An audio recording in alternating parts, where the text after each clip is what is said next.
আমি মাইশা ইউসুফ আজকে ক্যানভা টুলের টুকটাক টাইটেলে একটা ভিডিও রেকর্ড করছি। শুরুতেই বলে রাখি আমার ভিডিওগুলো একদমই বিগিনার ফ্রেন্ডলি, অর্থাৎ যারা কম্পিউটার টুকটাক অপারেট করতে পারেন তাদের জন্যই আমি ভিডিও রেকর্ড করে থাকি। একদমই ছোট ছোট, যাতে করে আপনাদের বুঝতে সহজ হয় যারা একদম বিগিনার ফ্রেন্ডলি কম্পিউটারের ক্ষেত্রে, কম্পিউটার অপারেট করার ক্ষেত্রে। সো আপনি সাপোজ আপনি কোনো ওয়ার্কশপে কোনো কাজ করছেন না, বা কারো কোনো এজেন্সির সাথে কাজ করছেন না যেখানে আপনাকে কোনো ধরনের পোস্টার রেডি করতে হবে, যেখানে কালার রিকোয়ারমেন্ট থাকবে অথবা টেক্সট রিকোয়ারমেন্ট সব কিছু থাকবে। কোনো ধরনের প্রফেশনাল কাজ আপনি করছেন না, কিন্তু আপনার ইচ্ছে হলো যে আপনি ফেসবুকে একটা পোস্ট শেয়ার করবেন অথবা পোস্ট করবেন, যেখানে অথবা সেটা হতে পারে আপনার কোনো ফেস্টিভ্যাল পোস্ট হতে পারে, অথবা আপনার কোনো ফ্রেন্ডকে উইশ করে পোস্ট হতে পারে। সেই পোস্ট আপনি কিভাবে করবেন, ক্যানভা টুলের মাধ্যমে কিভাবে সাজাবেন। canva.com নামে যে টুলটা, সফটওয়্যারটা আছে, এখানে আসতে হবে। আসার পরে এখানে আপনাকে লিখতে হবে ফেসবুক পোস্টার। এক্ষেত্রে বলে রাখি, ক্যানভা টুলে আপনি অনেক ধরনের ডিজাইন পেয়ে যাবেন কাস্টমাইজ করার জন্য। সো এখানে এসে আপনাকে ফেসবুক পোস্টার লিখে এন্টার প্রেস করার পরে আপনাকে অনেক ধরনের পোস্টার কিন্তু ওনারা দেখাবেন। যেমন এখানে হ্যাপি বার্থডে পোস্টার আছে, এগুলো কিন্তু Facebook customize hide and with select করা, অর্থাৎ আপনি শুধুমাত্র আপনার টেক্সট অথবা পিকচার যেগুলো ওগুলো শুধু এডিট করবেন। এখানে অনেক ধরনের পোস্টার আপনি দেখতে পাবেন, যেমন ধরুন সেলস 50। আপনি যদি কোনো পেজ থাকে, সেই পেজের আন্ডারে যদি আপনি কোনো ধরনের অফার পোস্ট করতে চান, সেক্ষেত্রে ফেসবুক পোস্টার লিখে সার্চ করে আপনি এই আপনার ব্র্যান্ডের জন্য এই পোস্টারগুলো রেডি করতে পারেন।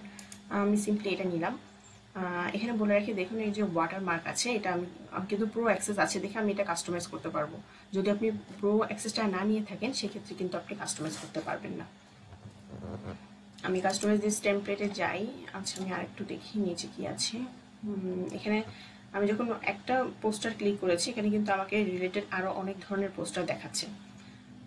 ফর এক্সাম্পল, আমি আমার ফ্রেন্ডকে উইশ করার জন্য আমি এই পোস্টারটা সিলেক্ট করি, দেন আমি ক্লিক করবো কাস্টমাইজ দিস টেমপ্লেট।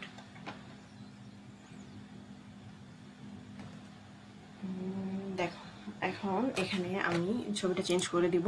এখানে যে ফ্রেমটা আছে, এই ফ্রেমের মধ্যে আমি সিলেক্ট করলে অর্থাৎ ক্লিক করলে এখানে একটা আইকন দেখাবে, delete icon.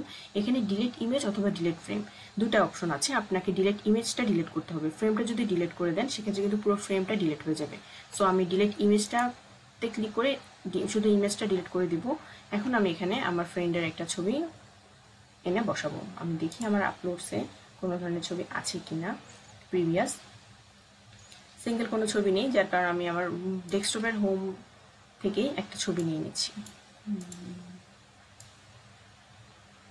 Right, okay, this one I choose. Okay, এটা আপলোড হচ্ছে।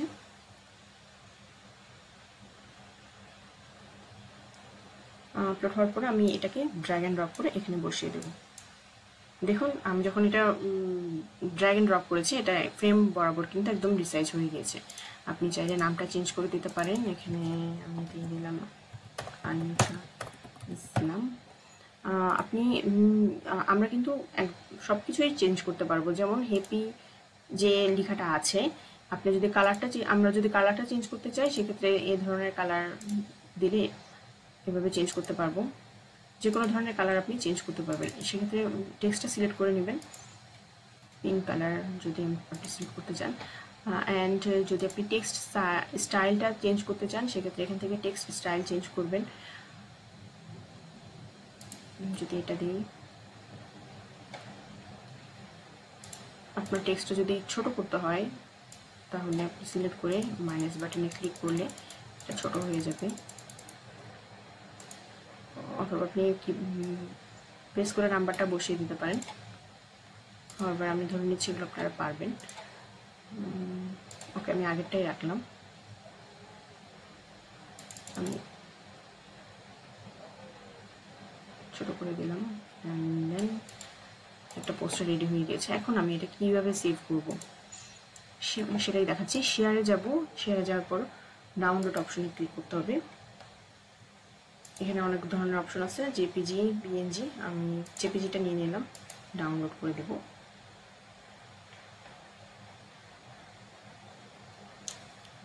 এখন দেখুন আমার এখানে কিন্তু পোস্টারটা রেডি হয়ে গিয়েছে। এখন আপনি এটাকে ফেসবুকে সিম্পলি পোস্ট করে দেবেন।